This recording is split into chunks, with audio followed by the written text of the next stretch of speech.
are we listening?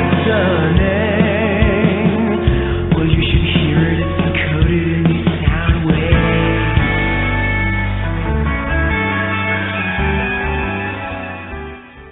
It is Independence Day at the time of this broadcast. But what does that mean? What exactly does that mean? Tonight, millions of people will be celebrating our independence as a nation from the British in 1776. What does it mean today? Is it possible to have independence as we normally think of it without our living Constitution and Bill of Rights in place? And since 9/11, there have been numerous profoundly draconian and constitutionally subversive laws and measures put into place. We have a very difficult challenge here. It is the challenge of standing for freedom, for liberty, for all people. And in the words of Thomas Jefferson, one of our founding fathers and architect of the Declaration of Independence, we hold these truths to be self-evident, that all men are created equal, that they are endowed by their Creator with certain unalienable rights, that among these are life, liberty, and the pursuit of happiness, that to secure these rights, governments are instituted among men, deriving their just powers from the consent of the governed, that whenever any form of government becomes destructive of these ends, it is the right of the people to alter or to abolish it, and to institute new government, laying its foundation on such principles and organizing its powers in such form as to them shall seem most likely to affect their safety and happiness.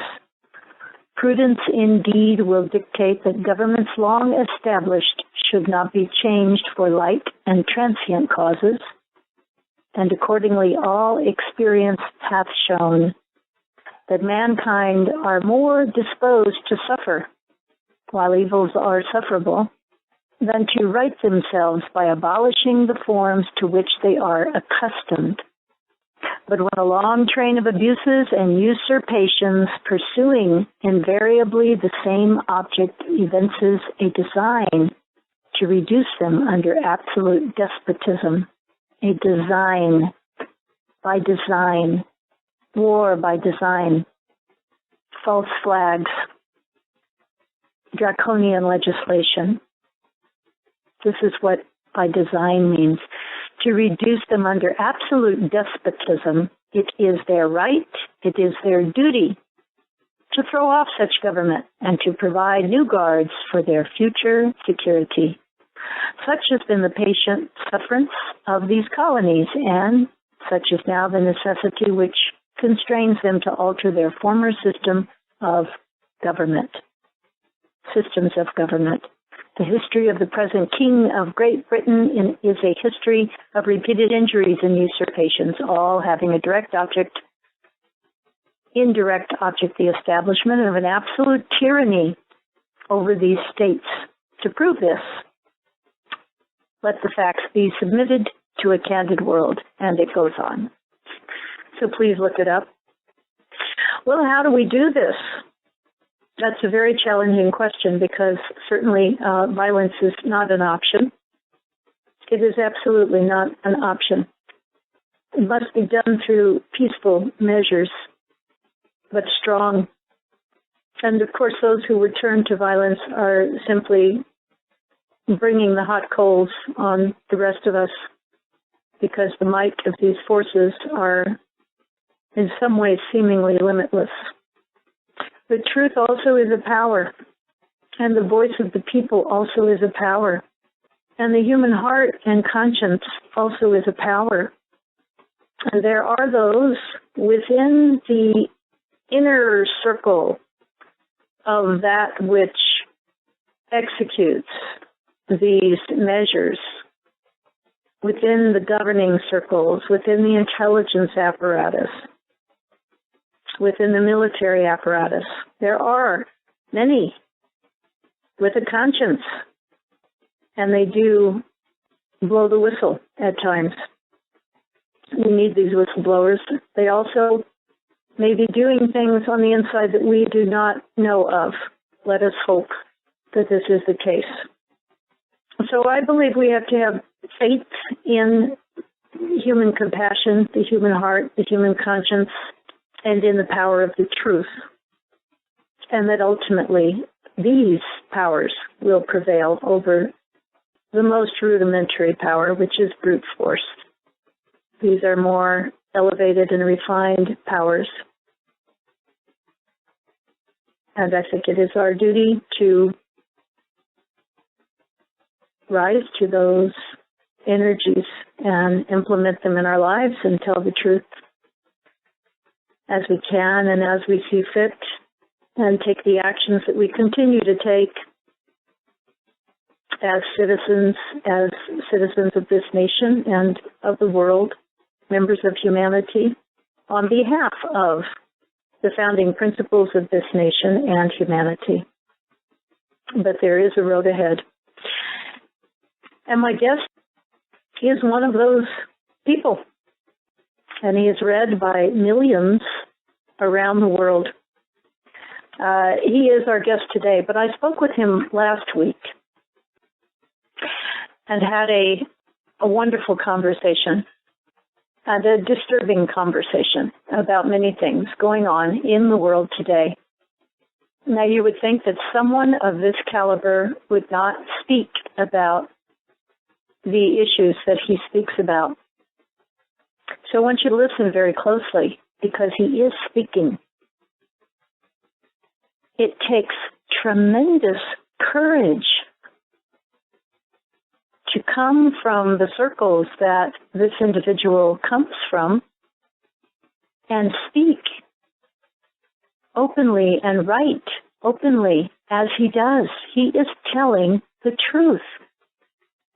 He is telling the truth as he sees it.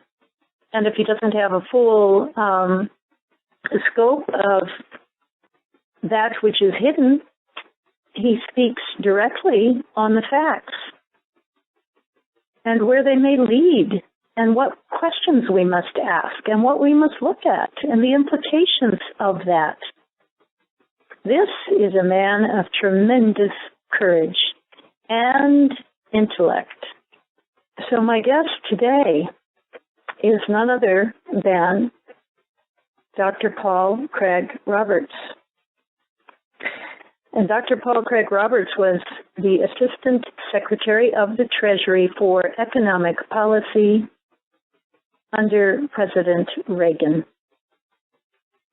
He was also the Associate Editor of the Wall Street Journal.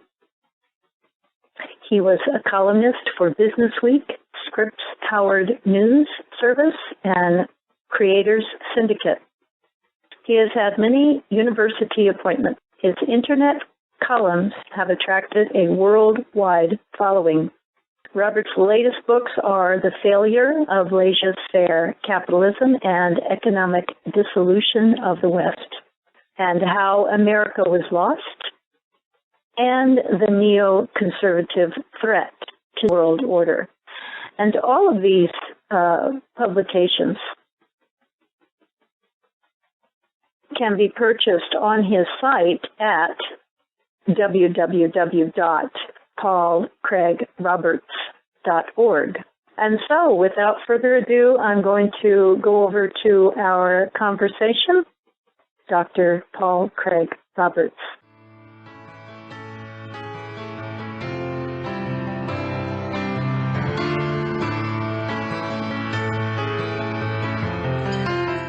I'm just so happy to have you here, and just feel very honored to be interviewing you. Through the years, I've had people pass on your articles and writings and recommendations, and so you're very popular in the world where people are looking for the truth. I have to say that.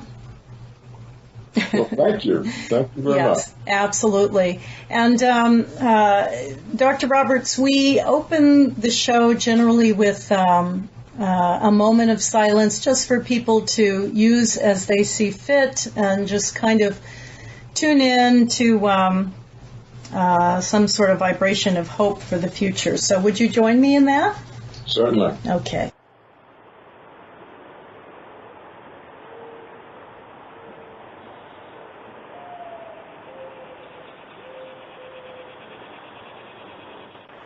All right, thank you.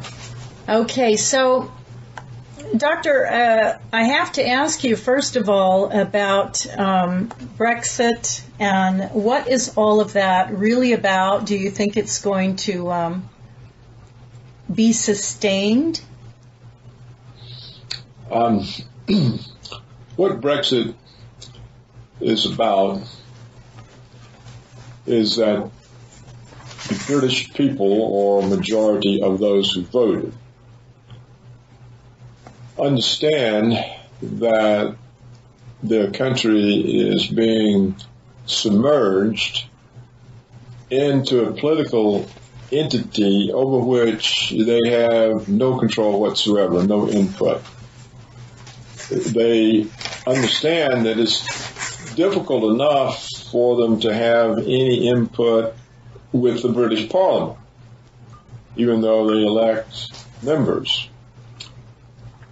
And so the experience and frustration with having the British Parliament listen to them has reinforced the fear that there's no way they can expect an appointed, unaccountable European Commission to accept input from them. And this view was recently validated by the president of the EU Parliament, Martin Schulz, who said, this is a quote, "It is not the EU philosophy that the crowd can determine its own fate." In other words, the crowd, the voters, the mob, the masses, they have no input into the decision making. And that's clearly the case in the EU because it's set up essentially as a dictatorial political system. It's also the case in the various individual governments of the countries. We know, for example, in the United States, we have this study, this academic study that concluded, I think it was done at Princeton, that the American people have essentially zero input into the policy process. And we know that the very powerful interest groups like Wall Street and the military security complex and agribusiness and the extractive industries, they essentially control the political process. They finance the elections. They control they write the bills that are passed by Congress that the president signs. They control the regulations that implement these laws. And wherever you look, you can see governments refusing to hear the people. Look at France. The so-called socialist government, which is a neoliberal government, not a socialist government, has brought in what they call our labor law reforms. Well, what this legislation does is wipe out all of the reforms that the French achieved over the last century. Okay. For the benefit of the profits of global corporations. Well, the French people are protesting. They're in the streets. They still are. It's just been going on for a long time now. And the government simply refuses to hear. It doesn't care what the people want in terms of legislation. Only what a few global corporations want. Look at Greece. You have the Greek government, allegedly a left-wing government, and it's serving the interest of foreign bankers. And in order to do that is driving Greek people into the ground. The same in Portugal. The same is awaiting Spain and Italy. So if you look to try to find where do governments serve people, anywhere in the West, you can't find it. It's not happening. Right. Look, for example, at Germany. The Germans have had to absorb possibly 2 million of the refugees from Washington's wars. Right. And the German people are saying, hey, we don't want this. Stop. And the German government is more responsive to the refugees than they are to the German people. Now, this isn't a question. This isn't, the left wing does a great disservice to democracy. And the left wing does a great service to unaccountable government, because it jumps in and says, oh, it's just racism. It's racism. It's not racism. Right. If these people were armed, everybody would say, oh, including the government, we have to repel them with violence. Right. So, people have a right to their own life and their own country. There's nothing that says that people should be free to overrun whatever country they want. And what would be the point of borders or any kind of sovereignty? Right. So wherever you look, you can't find government representing the people. And where it does exist in a very few South American countries like Venezuela, Ecuador, Bolivia, and for a while in Argentina and Brazil, you had reformist parties. Well, what has happened? Well, the United States got the female president of Argentina out and got stuck in one of its right-wing vassals. Right. The same thing happened to the female president in Brazil, and the reactionary Spanish ruling class, which is hand in glove with Washington, right, is back in power. We're in the process, Washington, I don't mean you and I, but Washington is in the process of overthrowing the government in Venezuela. They're very close to success. They're after the one in Ecuador and Bolivia. Yep. And the first thing Obama and Hillary did was to overthrow the Democratic government in Honduras, which was trying to represent the people. Right. So in the few places where there are representative governments, Washington instantly terminates them. Right. So wherever you look, you can't find representative government. In fact, I think it's conclusive that the allegedly authoritarian Chinese is far more representative of the people than any government anywhere in the West that pretends to be a democracy. Really? Really. The Chinese government listens to the people and moves in that direction. Wow. This is easy to establish and has been in scholarly studies. The Chinese government is absolutely terrified of turmoil and popular unrest. And so it is very responsive. If it's corruption, the people upset about corruption, they do something about it. People are arrested, tried, hung out to dry. Whatever it is, they are very responsive. And then if we look at the so-called dictator, Putin, very, very responsive to people. If you look at his press conferences, you look at the various meetings, the international meetings like in Valdai or the St. Petersburg conference, he is there. He's interacting. He's able to interact. He doesn't have to have handlers and a script. And the policies that the Russian government implements and follows, they're all directed at what are the concerns, not of some ruling oligarchy, Right. but of the people. You can't find that anywhere in the West except Iceland. Right. So I think that that's what Brexit is about, is this realization, the British are the font of liberty. That's where liberty was created. It's a human achievement. The libertarians pretend it's a natural right, but it's a human achievement. Okay. It was achieved over centuries.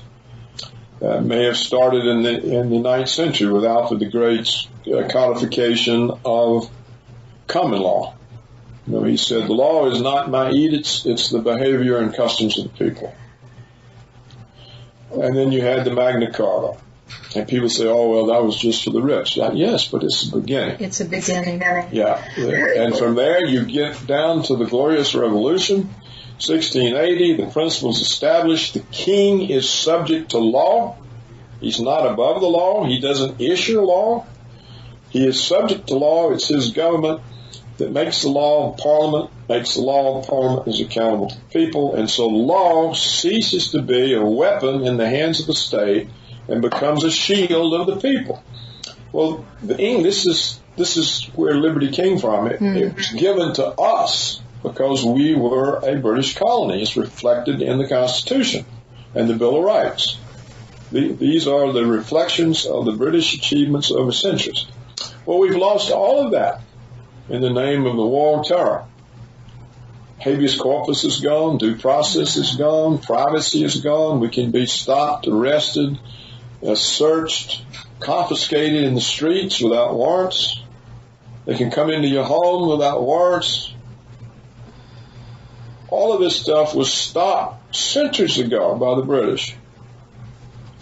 Well, we've all lost that in the name of war on terror. So you can't find liberty, democracy. Well, let's go there for a bit, Doctor, because I recognize what you have said as entirely true and have deep concerns about all of this and for our children and future generations. Is the war on terror real? What and to what degree? And if not, how so? It's a hoax. Yeah. It's a hoax that was used to create conditions in which Americans would accede to the loss of the Bill of Rights. Right.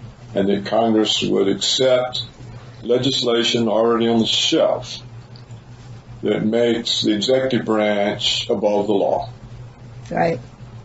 And unaccountable to its own law. And so it's a hoax. And it was done for the neoconservative ideology of U.S. world hegemony. This ideology serves the needs of Israel in the Middle East, and it serves the needs of the military security complex to keep its massive budgets flowing. Because when the Soviet Union collapsed, we didn't have an enemy that justified the massive amounts of money that are extracted from Americans every year to feed the military security complex.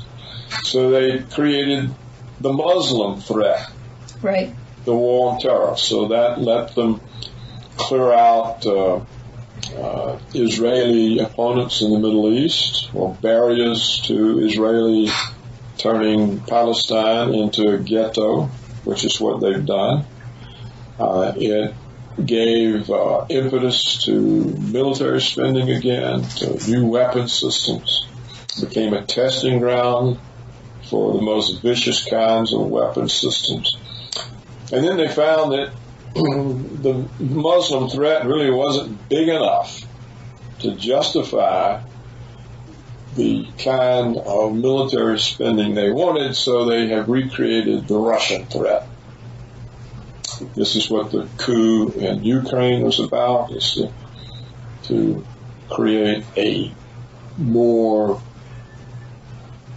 large, enormous enemy, Russia. So Russia is back as the threat. So we now have all of these military operations on Russia's border. We're putting nuclear missiles in Romania and Poland on Russia's border. We're talking about putting Ukraine and the former Soviet Republic of Georgia into NATO. We're saying that, for example, the Democratic Party's candidate for president has declared Putin to be the new Hitler.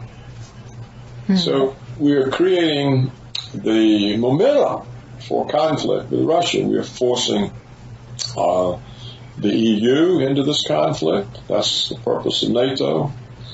And so what you see here is war, death, destruction, the threat of nuclear war in order that the military security complex can be kept at a high level of public funding, in order that the neoconservatives can continue their ideology of American supremacy, American unilateralism, the unipower, the American hegemony over the world, and so that Israel can clear out barriers to its expansion. So the whole world is at risk for this. It's all a hoax. It's done for very venal, self-serving interest groups. Only a few benefit. Everyone else is at risk of annihilation. You know, I was appalled back in, I believe it was May of 2013, and I watched a C-SPAN video of, it was Lindsey Graham and the Pentagon officials were presenting, basically declaring a policy. There was no legislation, they just basically waltzed in and said, this is what we're going to do. And they essentially, and Graham was totally supportive, of course, of essentially enacting the AUMF on American soil, and that the American soil is part of the war on terror. And so now the battle is here as well, and we see these, we see things that can be called homeland terror. What's happening here? What's happening with all of these instances? We recently had Orlando. What are your thoughts?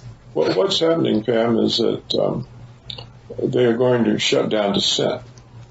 And this was indicated some time back by a previous head of the Department of Homeland Security, who's now, I think, the Chancellor of the University of California. She said that the focus of the Department of Homeland Security had shifted from terrorism to domestic extremists. And domestic extremists, it turns out, are animal rights people, environmentalists, activists, war protesters, activists. And sure enough, a whole bunch of war protesters, their homes were invaded by the FBI, their computers and papers seized. Grand juries were called to see if they could find grounds to indict them. And this was in the news for a while and disappeared. Right. I've never known what happened. Were these people able to fight this off? Was it dropped? Or are they in jail somewhere? You can't find out when you don't have a media. Right. And the only media we have is internet, and people who do the internet, they can't finance going off to investigate things in distant locations. So we just don't know. And so that's it, domestic extremists. So what they have to do then is create domestic extremists. And there are two ways they do this. In fact, Congress underwrites it with several billions of dollars in bounties for the FBI for preempting terrorist attacks. So if the FBI can show it's preempting terrorist attacks, it gets this extra several $billion appropriation every year. Well, since there aren't any real terrorist attacks, or if there are, not many, the FBI has all of these sting operations in which they get dim-witted people and they trap them into agreeing to be part of a terrorist operation that the FBI has organized. And then they arrest them. And they always say, FBI always says, the public was never in any danger. Well, of course not. It was an FBI operation. We're relying on the gullibility of people or their need for money. And then they arrest them, and there's trials, and they get the appropriation for preventing terrorist attacks. Well, of course, none of these terrorist attacks originated anywhere except in the FBI. Right. And they're doing it for money. And then we have drills. We know for a fact that the Boston Marathon bombing, that there was a drill to have a Boston Marathon bombing. It was announced in the Boston newspapers, and just prior to the bomb going off at the event, it's announced over the loudspeaker that a bomb will be going off. It's just a drill. Oh, good Lord. We know that there were crisis actors there. Yeah. There are plenty of photographs of the crisis actors setting up. They're laying there, they've got torn clothes on. You can see one of them fixing what looks like to be a leg with nothing but bone. Right. To the leg of another. All of these photos, videos are available. And then the bomb goes off, and they're laying there, and then somebody comes and spills all this very red, what they call Hollywood blood, around. Right. And all the doctors and surgeons and everybody says over and over that blood is not that color. When it comes out and hits the air, it's dark.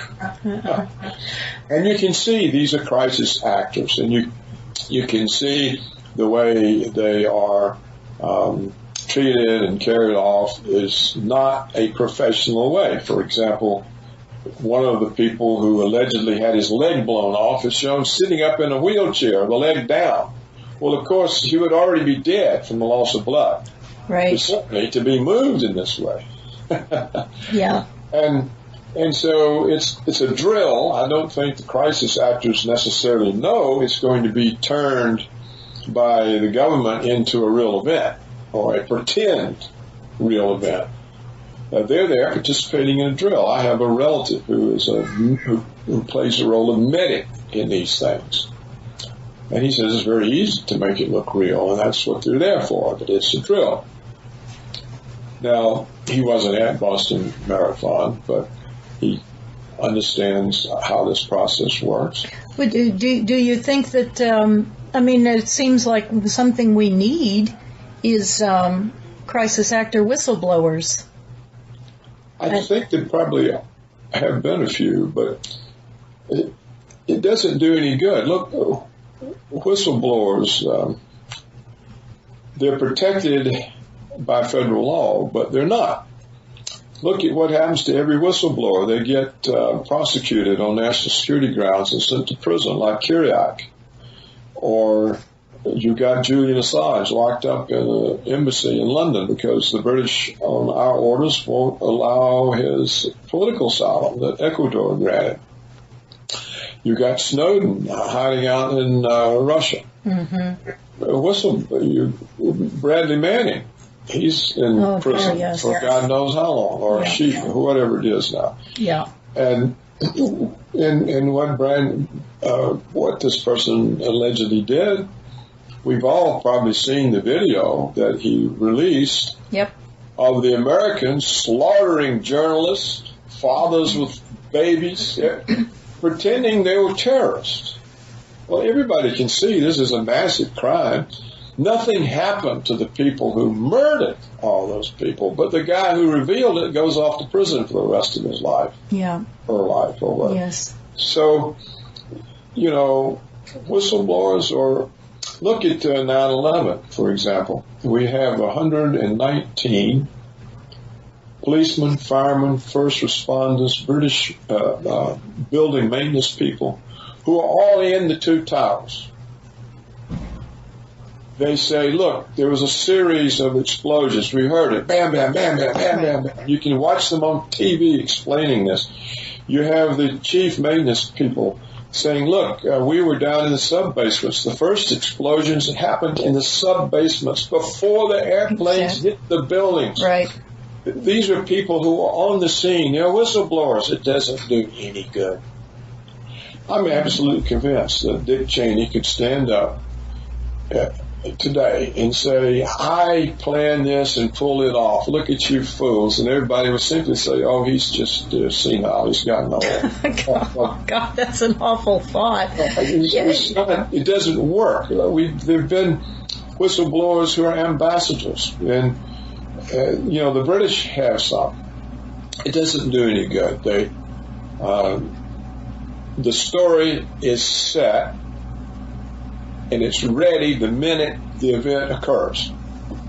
And then the press repeats the story over and over. There's never any investigation. There was no investigation of the official story of the Boston Marathon bombing. There was none of San Bernardino. We haven't seen any yet of Orlando, but we are seeing some very curious things. The Orlando police have now said they think they may have killed many of those people when they broke in to free the so-called hostages. It's not even clear there were any hostages. The FBI has confiscated the phone conversations that the alleged gunman had with the Orlando police. And according to reports I've seen, you don't know what's true and false anymore, the FBI have ordered the police not to talk about these conversations. And so the conversations now are confiscated. They're not part of the evidence. Just like all of the videos that the government claims it has of an airliner hitting the Pentagon, they're all confiscated. No one can see them. It's very curious. The government has all this evidence and they won't show anybody. So now the phone conversations are confiscated. But the FBI has been forced to release a timeline. Okay. The timeline is ambiguous. It's hard to know what to make of it. One of the Fox News commentators said it means that nobody was killed until 5:13 in the morning. I was reading that. I was reading that yesterday, I believe. Judge Napolitano. Yeah, Judge. Yeah. Now I think he may be mistaken. If anybody was killed, we don't even know. He may be reading this redacted timeline wrong. When I look at it, it seems to say that somewhere around 2 minutes after 2, there are reports of shots. It doesn't say what the reports are or whether they're confirmed or who made them, but it says reports. And then there's no more reference to any shooting until 3 hours later. Each one of the timelines is the guy's allegedly trying to convince the police that he's a disciple of ISIS or something, which sounds more propagandistic on the part of the timeline than revealing, right? They even use the timeline to make the propaganda. So, and then it says at 5:13, the police enter and there's all this shooting, and then the shooter's dead at 5:14. So it's not clear he shot anybody. And now the police are saying they think they may have shot a bunch of people. chief of police has said this, and they're going to. So how is it that these kinds of things can happen, and there's no massive evidence? You know, if it's 102 casualties, dead and wounded, there would have to be a massive presence of ambulances and emergency medical technicians. There'd be stretchers all over the place, medics everywhere. We don't see any of that. We don't see this. The media doesn't show us this. I challenged my readers to help prove the government's case. They couldn't find any evidence. The evidence is always, it looks like staged testimony by a few people. It's always just a few who talk. Some of them people claim to have identified as crisis actors. So my point is, how come we don't know? How can these massive events happen and there not be clear as day that they did happen? And instead of evidence, we get words. You know, the media went and interviewed one guy in the hospital. Well, what about the other 53? How do we know who this one guy was? I mean, why did they all focus on the one guy? Right. Everything looks so staged. Wrong. Yeah. Staged, artificial.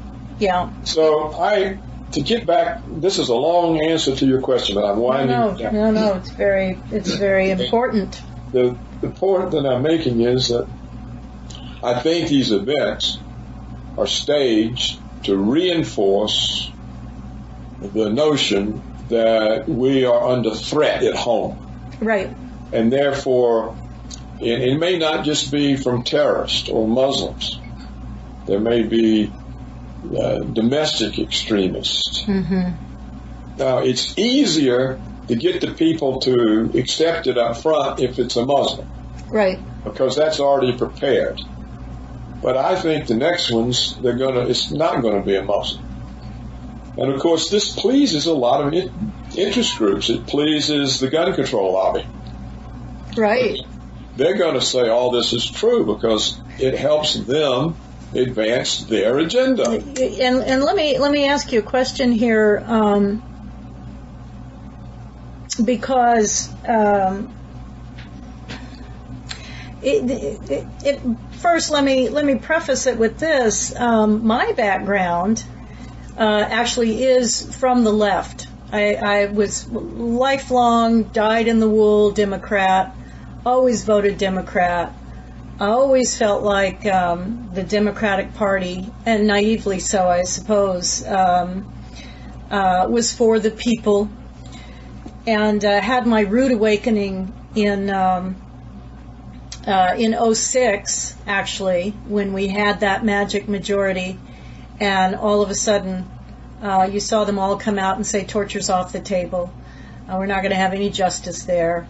And things like this, and I started to slowly, it took a few more years, and it wasn't finalized until after Obama got in.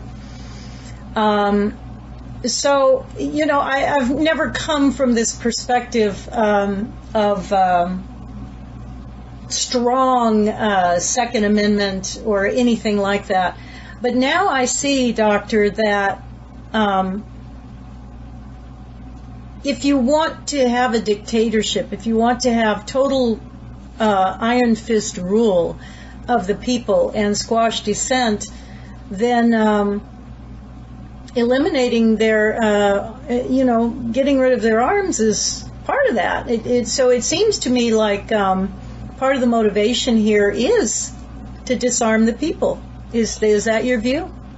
Of course. Yeah. You can't have a police state and the Second Amendment. In fact, the Second Amendment is the only amendment that constitutes the Bill of Rights that we still have. All the rest of them they've taken away. Yeah. Well, you can't have a police state and the right of people to bear arms. So it's definitely got to fall. And so that is no doubt part of the agenda. First, you got to create fear, and that we're all under threat. And And because then that gives the police all kinds of unaccountable powers. And then you have to say, well, look at all this killing from these guns. See, that was the whole purpose of the Sandy Hook drill. Right. That 20 kids, I think, allegedly shot. Well, the number wasn't big enough. So now we've got 102 people shot. Half of them dead, half of them wounded. If you think about this, you really think one person can shoot 102 people and nobody can interfere while he has to reload the many times? Yeah. How many shots did he have to fire? I mean, like allegedly in some of the reports, some people were shot multiple times. Well, he's got to be reloading. There have to be veterans in the room. There have to be trained people there. There have to be people that know things. Guns don't shoot forever like they do in the movies. Right. In reality, there are all kinds of things to be thrown at him: bottles, glasses, chairs, tables, an arc of people, 300 people. I don't think one man with a gun can control 300 people.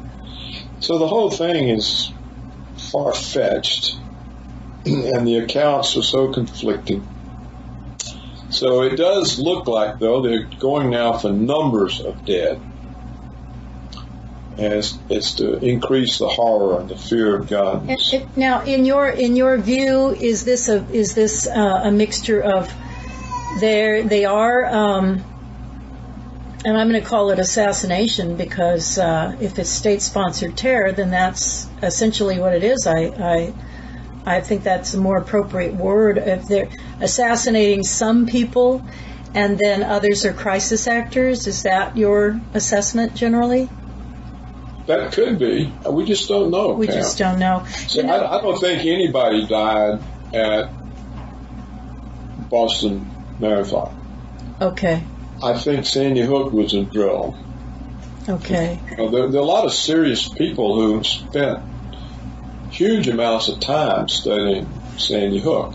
And there are photographs that show the parents standing while the children are arranged in line. And there are photographs that show that one child that's initially had a line is replaced by another. There are photographs that show that the police yellow tape is up all over the building the day before the event is alleged to have happened. Oh my God. And there are photographs that show the police tape up, and the window that the gunman is alleged to have shot out is not broken. So, and there are all kinds of claims that the school had been closed for a number of years and was simply not in operation. Oh, okay. And so, and these claims are never faced. People just say, oh, that's conspiracy theory. Right. That's conspiracy theory. So we don't know. Nobody goes and says, well, look, here's the budget for the school for that year. Here's the teaching staff. Here's their W-2s. And hasn't much of it, I believe I read some months ago that, I mean, a lot of this is classified. They just sweepingly classify things so that you can't even go. I think the records, the police records may be classified. Don't quote me on that, but there's crucial evidence that should be, in my view, available for public scrutiny that is classified. Is that correct? Right. That's right. That's true of all of these cases. For example, not just Sandy Hook, but Orlando. The FBI now has grabbed all of the recorded conversations with the alleged shooter and the Orlando police. They're confiscated. All of the videos that the government has allegedly showing the airliner hitting the Pentagon on 9/11, They're all confiscated. None are released. One was released that claims shows something, but you can't see anything. You just see an explosion, and it seems to be coming from inside the Pentagon. It doesn't show an airline. And so the question is, if the government has all this information that proves its case, why does it hide it from the public and thereby and thereby spur conspiracy theories? You know, why does it egg on suspicion of itself? And I think the reason is this evidence doesn't show what they say. Right. And that's why they can't show it.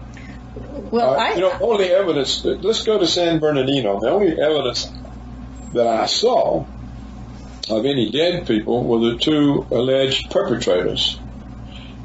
They were both dead with their hands cuffed behind their back. Now, police don't handcuff dead people.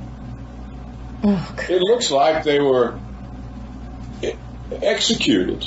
Yeah. And the van, all the windows were up, and all the windows are blown out. So how do they have a gunfight with the police inside a van with the windows rolled up? It doesn't make any sense. And then you have the three independent witnesses who witnessed the whole thing. They're independent of one another. Each one of them say it was three tall, white males dressed in black firing into the building. This is eyewitness. Yeah. And yet the government story is all we hear from the media. And no one went to investigate. No one went to say, well, no one asked the police, well, after you shot these people full of holes, why did you handcuff their hands behind their back? It's an obvious question, isn't it? It's extraordinarily obvious. And I'll tell you this. I'll go back to going back to Boston. I was very skeptical of conspiracy theories. We'll call it that, because it's all. I mean, the government's official story for 9/11 is a conspiracy theory. That's for sure. But of questioning. In any kind of seriously alternative way, Sandy Hook, Boston, and I think especially as someone who has worked very hard to challenge the government's official report on 9/11, I really wanted to keep my side of the fence clean, and so looking at these things, I was slow to consider crisis actors and things of this nature. But I started to see the very, very clear acting of some parents on film in Sandy Hook. It was very disturbing to watch. But that guy with the missing limb in the Boston. I worked in a patient transport in a trauma hospital years ago, and I've seen many, many mangled bodies. It just doesn't happen that way. I mean, I just took, once I saw that, I said, oh my God, it just doesn't happen that way. It just does not. The flesh, the bone, the blood, all of it, it's very unreal. It really is. Yeah. It's totally unreal, and if that had actually happened to somebody, they wouldn't be rolling him down the street in a wheelchair. No. Yeah, he would be under intensive care on a stretcher in an ambulance, and in fact, he'd be dead. In fact, surgeons have said he would have been dead in 30 seconds. Yeah, it's entirely. There's just absolutely no way. When once I looked at those photographs, that turned my mind, and I said, "Oh dear, this is they're doing it here in that way as well." Now, what in the world can we give us some level of hope or plan of action here? We've got I don't think we can even call it a government. This certainly isn't America. This certainly isn't the Constitution and the Bill of Rights.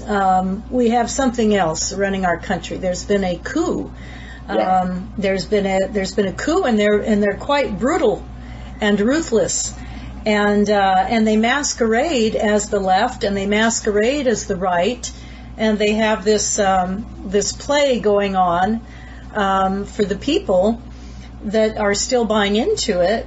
It's just a total. Everything is staged in a sense. It's so surreal, really. What do we do? What do good people do? What do good citizens do? Perhaps more than what we are doing in terms of raising awareness. How can we turn this around, in your view, Doctor? Pam, it's hard for people to do anything when they don't have information, only propaganda. They're kept inside the matrix. Right. And,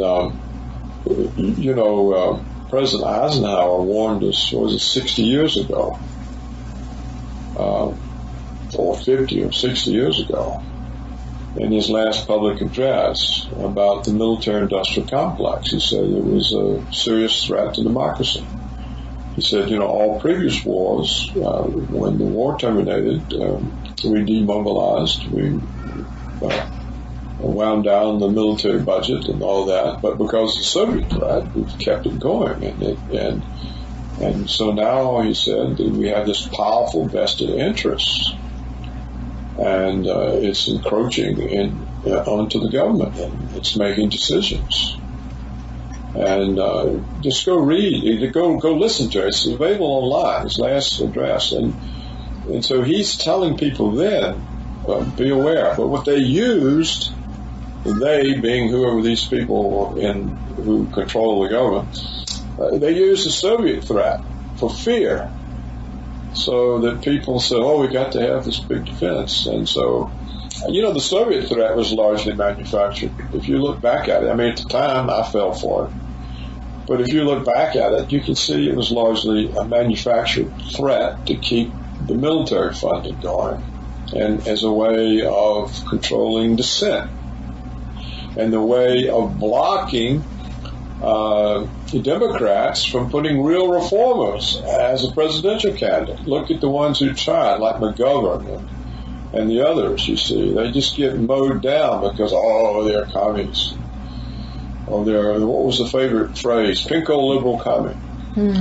So it's been going on a long time, and then the Democrats ceased to be a political party when they accepted jobs offshoring. Because what this did was to destroy their base in the union movement. Because the manufacturing unions lost all their jobs. They were sent off to China and Indonesia and elsewhere. And so the financial capability of the Democratic Party was seriously eroded. And so they had to turn, as they did under Clinton, to Wall Street and the military security complex. In other words, both parties now are funded by the same interest groups. So there's no real political competition. There's just one party. And what the two parties compete for now, what they compete for is who gets to be the whore for the interest groups. Right. That's all they compete on. And this is why Obama did nothing about the crimes of the Bush administration and just added his own to it. Right. They're not independent any longer. The parties are simply extensions of the powerful oligarchic interest groups. So what can people do? They can't get information except a few programs, a few internet sites. They don't know how to judge it. They lack the education, the experience. They believe, the government will never do this to its own people, despite the fact that we have documentary evidence after documentary evidence of the government using its own soldiers for experiments in radiation and chemical weapons.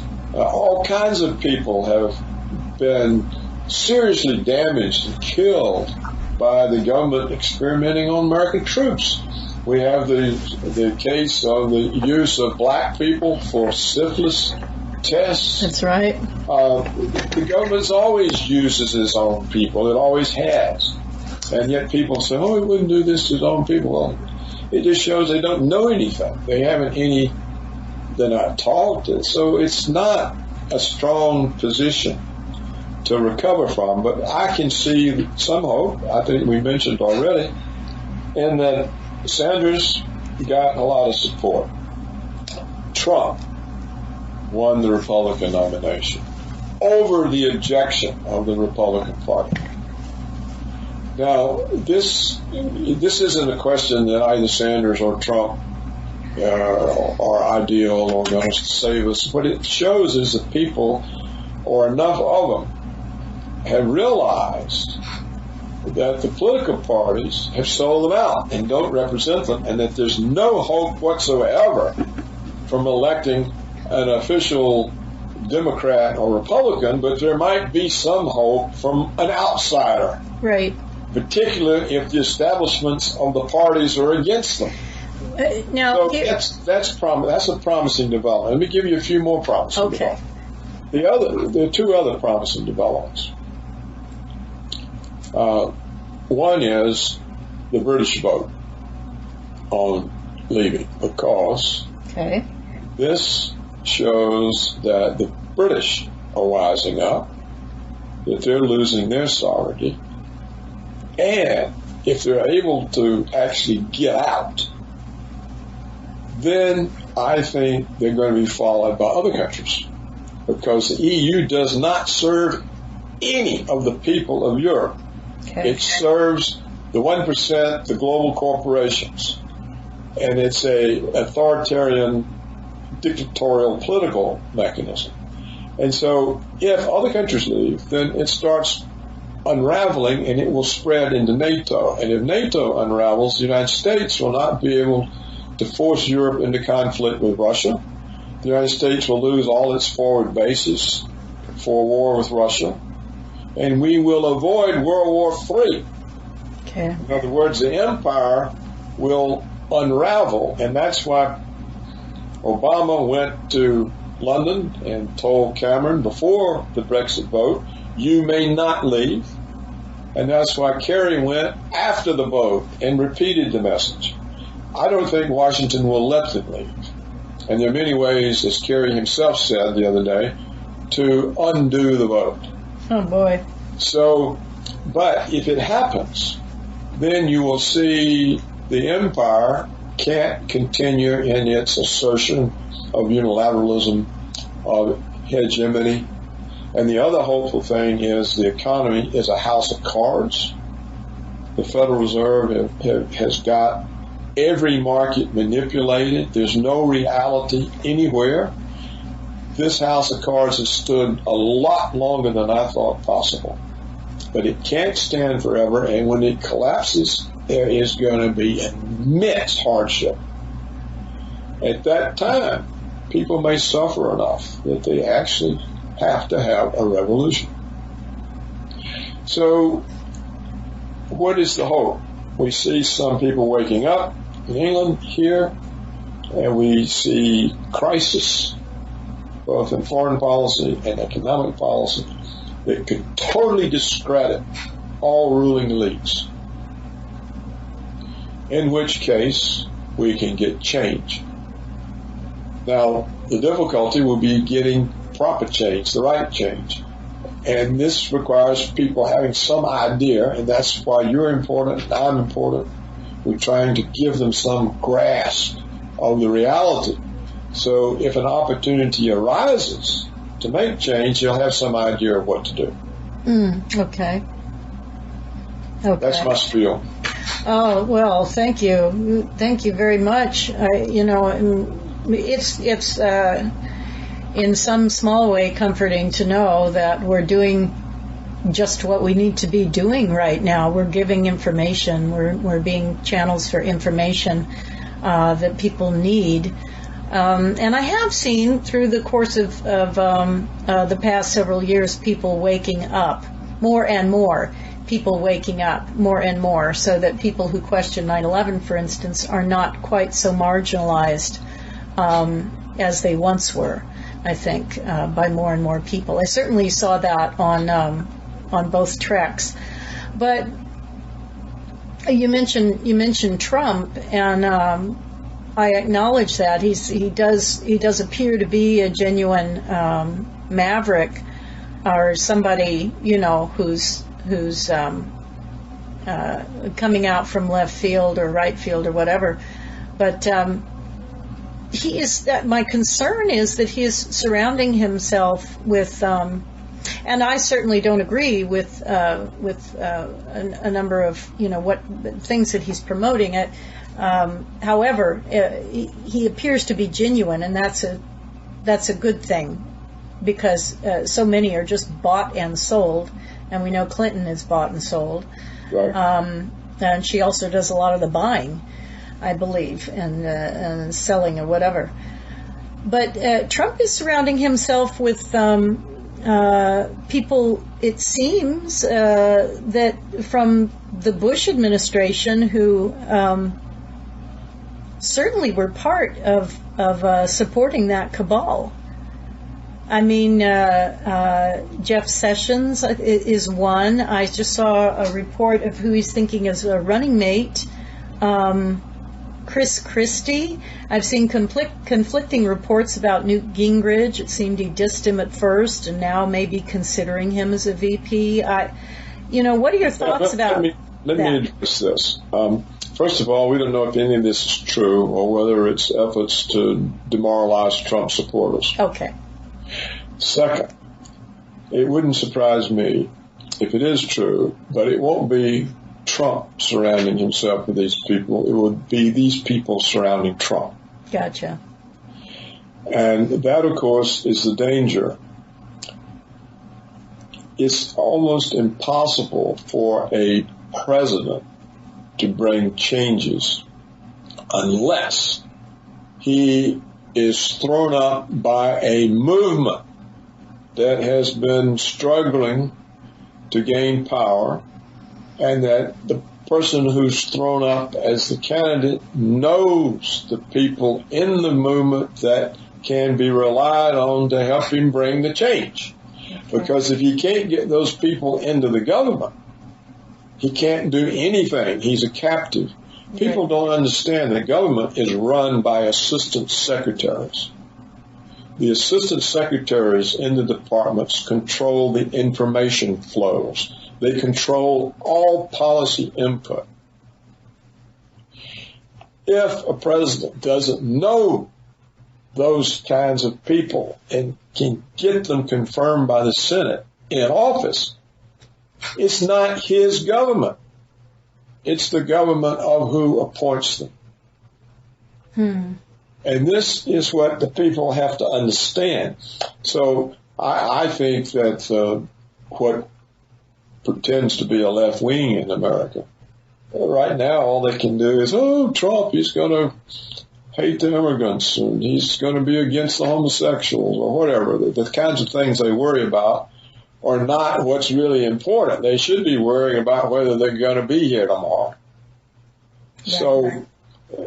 So I just don't think that Trump can do much. I think the most encouraging thing that he has said, he said two encouraging things. One is, I can get along with Putin. I don't believe in conflict with Russia. Well, if he gets in, he can stick to that. It sure does push Armageddon back, which is now on the front burner. And he's also said, I don't see how we can have a country and the people's jobs are given to the Chinese or somewhere else. That, if Americans can't have good jobs, how are they going to live well, and how are they going to buy the stuff we make? So that's encouraging. In other words, that is a rejection of neoliberal economics. It's essentially a rejection of globalism, whether he realizes it or not. So if he could stick to those two things, then whatever he says about immigrants or homosexuals or women or things that people get worked up about that don't amount to a row pin, that's not important. if he can bring back jobs, then maybe the Democratic Party can recreate itself. It may have a financial base independent of Wall Street. If he can, again, calm the tensions between nuclear powers, wow, that will be a big achievement. Look, Pam, all of our life, all of my life, every American president, through Reagan, his first goal was to reduce tensions with the Soviet Union. Look at the evil Nixon. What did he do? The SALT talks, the Strategic Arm Limitation Treaty, he got implemented. He went to China. He opened to China. He got rid of all of that conflict. He negotiated the ABM treaty with Russia. What do we have Carter doing? SALT 2, Strategic Arm Limitation Talk 2. You know, he couldn't get it out of the right-wing Senate. But the government nevertheless abided by it, as did the Soviets. So, and then comes Reagan, and what does he do? He negotiates with Gorbachev the end of the Cold War. Now, these are people who are actually trying to reduce the possibility of nuclear weapons being used. What did Clinton do? He violated every agreement that George Herbert Walker Bush and Ronald Reagan had made with the Soviets not to expand NATO to the east. He put all of the former Soviet Eastern European empire into NATO. What did George W. Bush do? He pulled out of the ABM treaty. He revised American war doctrine. Nuclear weapons were no longer retaliation only, but became first strike. This is an amazing thing. And so what does the Obama regime do? They overthrow the elected government in Ukraine, establish an American puppet. They talk about putting Ukraine in NATO. They put fleets in the Russian Black Sea. They put fleets in the Russian Baltic Sea. They conduct all of these military maneuvers all up and down the Russian borders, missile bases. This is reckless. It is so irresponsible. So now the tensions between nuclear powers are much greater than they were at the height of the Cold War. Putin keeps calling attention to this over and over. And he keeps saying, they don't listen, they don't hear me. So, you know, if Trump can cool that down, we can forgive him everything else, because otherwise there would not be anybody here to worry about what somebody says about women or homosexuals. Yeah, we are at a really just an absolutely, utterly unprecedented time of man. It is, it must be changed in any way that it possibly can, because it's just so, it's the forecast, if these if this collective cabal is allowed to proceed, is really unthinkable. We'll all be dead. Yeah. If Hillary gets in there, we'll be dead before her first term is over. Well, speaking of Hillary, there was a recent report happened right here in Phoenix, where I'm my hometown. Hillary and Attorney General Loretta Lynch, Clinton, her hubby. Yeah, they met on the plane. Yeah, they met. And then when you saw the report of Loretta Lynch being interviewed, it just sounded very cozy, matter of fact, very familial, just, you know, talking about the grandkids or something like that. This is an amazing impropriety, yes, an amazing conflict of interest, and they'll get away with it. And just as Hillary is getting away with crimes that they put whistleblowers in prison for. Right. And so, you know, she's so well protected, she can't be touched by the law. Right. This is the first time in human in American history, we have had a presidential candidate who is under criminal investigation. Right. And she still wins the nomination. It's really stunning. It's really stunning. It shows you a lot about the Democratic Party is not really there anymore. No. It's gone. In fact, as far as I can tell, the United States no longer has a left wing. The left wing, in fact, I discussed this with my friend, Alexander Coburn, before he died.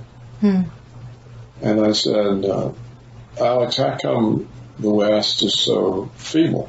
The left is so feeble and ineffective. I said, there have been times when we didn't need a left and they were unreasonable, but we certainly need one now. Where are they? He says, there's not one. He says, I haven't been able to find it for years. Yeah. Yeah. So there isn't a left wing. And like I say, the Democrats died when they sat there stupidly and let the Republicans destroy all the manufacturing unions. And now, of course, they're after the public service unions. And, of course, they're after the pension systems and Social Security and Medicare. And the Democrats just go along with it because they're dependent on the same financing. So we don't even have an alternative political party. No. So this is why Trump is important. Now, I think Sanders should not have ever endorsed Hillary. He should have said, look, I ran for it because I don't think we have any chance. Otherwise, I'm not part of this. So then he comes up and, no, now I'm going to be part of it. So everyone ends up co-opted. Look at what's happened to the black leadership. You remember when there were black leaders? Yes. Well, after they shot Martin Luther King down. Yeah. And Earl Ray, whoever it was, didn't do that. All the rest, the way they've dealt with the black leaders since, is just buy them off. They're all put on corporate boards. They're given cushy jobs. They're made fuss over. They've disappeared. Where are they? It's true. It's true. And I remember during the Bush administration, because for myself, Doctor, I knew that 9/11 was an inside job from day one. It's obvious when you see the buildings blowing up. Yeah, and I always, so of course as a Democrat, I saw this as a neocon problem, and I believed very deeply that the Dems would save us. And in the Black Caucus, because there were many, Sheila Jackson Lee, John Conyers, Maxine Waters, I just thought that people from that ilk would restore our Constitution and our Bill of Rights. And as I said earlier, it was in 2006 when we got the magic majority. And it all, that you saw very quickly that there were deals being made. Sure. It was so disturbing, so disturbing. And I did vote for Obama the first time. I felt like I had, we had to make that kind of choice, I felt. But it didn't take long before I started to realize, oh my Lord, he's one of them. Yeah, he's one of them. See, they always choose a president without experience. A one-term senator from the Midwest, he knew nothing. He's very easy to control. They don't want somebody like Trump. How you control a guy who's, you know what I mean? Yeah. Look what they did to Cynthia McKinney. Right. Now she is a real leader. Yes. She's a fighter. Yes, she is. She is truly. They couldn't shut her up, buy her off, so they just reached into her all-black constituency and got her defeated. Yeah. It's money. Yeah. And she they didn't even bother to redistrict her. They just she is a true American. I can say that about her. And she has come out. Now she's not supporting everything that Trump is representing, certainly, but she has essentially Alex Jones interviews her, and she's She's basically saying, they're doing the same thing to him that they did to me. She recognizes the operation. Right. Yeah, which is very, very interesting. So there are forces that do not want him in, which is very telling. But I don't know. I mean, it's all a mixed bag because I think there's somewhere. Well, I'll tell you this. When I was on my trek, on my bicycle trek, some activists in a state that I won't name arranged a meeting for me with a CIA whistleblower, and he had done some time for this, and but they arranged a meeting and we spoke. And one of the things that he told me that was, as far as Obama goes, and this was back in 2012, he said that when Obama went to Hawaii, when his grandmother died early in his presidency, that really wasn't all about that, and that was where they took him aside and gave him the lowdown of what it is, and you're either going to play ball or not, and I guess the consequences. And so I don't know how squeaky clean he was before that, but that's what I was told. Now, I have no way of verifying that. But as you were saying earlier, the people that would surround Trump, he would have to have tremendous courage to speak against these forces or to work against these forces. And well, he won't even know it. Because the press, just the press of everyday events, the urgency to make decisions. We got this, that, and information flows are controlled, and so what he gets, that he has to decide. All of that is decided by somebody else. So, it's like I said, unless a president comes out of a movement and knows enough about what he wants to do and who he can rely on inside his own government to get his program even out of the administration and into the Congress. Can we get to him? Let's know that. Can we get to Trump? Can we get? Somebody told me in a grapevine within. Especially you and I, because we're conspiracy theorists. So you can't. A truth teller is totally unwelcome in Washington. They're not tolerated. Yeah. They're simply impossible to be a truth teller and be in Washington. The only one that I know of is Patrick Buchanan. He has to walk a very, very thin edge, and he is basically closed in and marginalized compared to what he used to be. His presence has been diminished. I don't mean that I think he's right about everything, but what I mean is he tries to tell the truth as he understands it. I believe that's true. I've always had a certain respect for him. Yeah. But you can see it was a 2 or 3 time presidential candidate, but you see he's so marginalized. He's the only truth teller I know of in the whole town. Maybe that judge. Napolitano. He tells the truth about civil liberties, and I'm surprised Fox News tolerates him, but he does tell the truth. But I can't think. So there's 2 people I can come up with. I was told that through the activist grapevine that. So how true it is, I don't know, but I know Trump has been on Alex Jones's show. Alex Jones is tremendously supportive of him. I was told that he took him aside and, filled him in. That's hopeful if that's true. I don't see why he wouldn't do that. Maybe he may have access to information or an understanding that he's not able to fully convey as well. I don't think Alex would know who he needed to appoint. Right.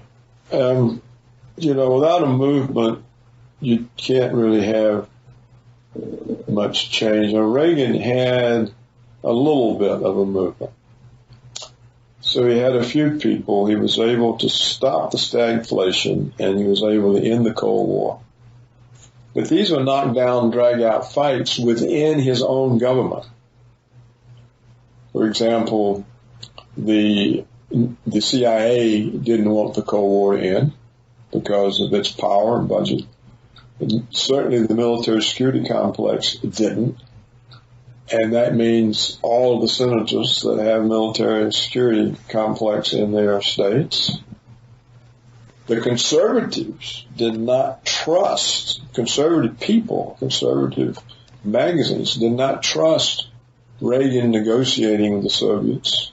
They said, oh, they're far too cunning. You're just an old movie actor. They'll take advantage of you. You'll make a bad deal. The Soviets will use negotiations to dominate us. And you mustn't go. You mustn't negotiate with them. You can't. These people, they're tricky, deceptive. So it was hard for him to get the two things he wanted done. People say, oh, it was easy, cut taxes for rich. Well, Wall Street totally opposed it. They were trying to get me out of the Treasury because I was trying to help the president. Wall Street said, we don't need tax cuts. It'll ruin our stock and bond portfolio. Don't you know? Tax cuts, that's deficit spending. That's Keynesianism.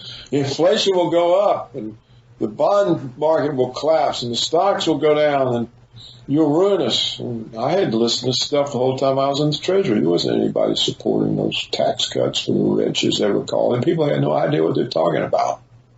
There's nothing to do with that, and you can't even get the word out, even if you're in high office. So I just don't see Trump able to do anything. I think what I like about it, it sticks the finger in the eye of the establishment. Yes. Doctor, I just want to remind people that they can purchase your latest book, The Neoconservative Threat to World Order. It's available in print and digital format by Clarity Press, and it can be linked to on your site, www.paulcraigroberts.org. And thank you so very, very much for joining us, Doctor. Well, I thank you, Pam, for sharing your audience. And I congratulate you on the efforts that you make. Remember, I don't know if she was right or not, but Margaret Mead said it only takes a few determined people to change the world. There you go. Let's hope that that's us and not the neocons. Absolutely. And there is I'll just close with this. There is a mathematical formula. I don't have it right at my fingertips here, but it may have been from Max Planck, quantum physicist, that there's actually a formula for the amount of people focused with intent on changing the world, and a researcher readjusted the mathematics to how many people of intensive focus on changing the world for the better that it would take according to the billions on the planet, and he came up with the number 7,000. It's not a lot. I think that's too little. 7 million, I think. But either way, we do have millions of people out there that care very much. So with that, we can say that we do have hope as long as we don't give up. Right. Never turning back. All right, Doctor. Thanks again, and bless you. Thank you. All right. Really, I look at this man as in the caliber of the Founding Fathers, someone, a true American who is giving voice to that which we need to give voice to. So go to www.paulcraigroberts.org and look up the article, Refuse to Celebrate July 4th Militarism.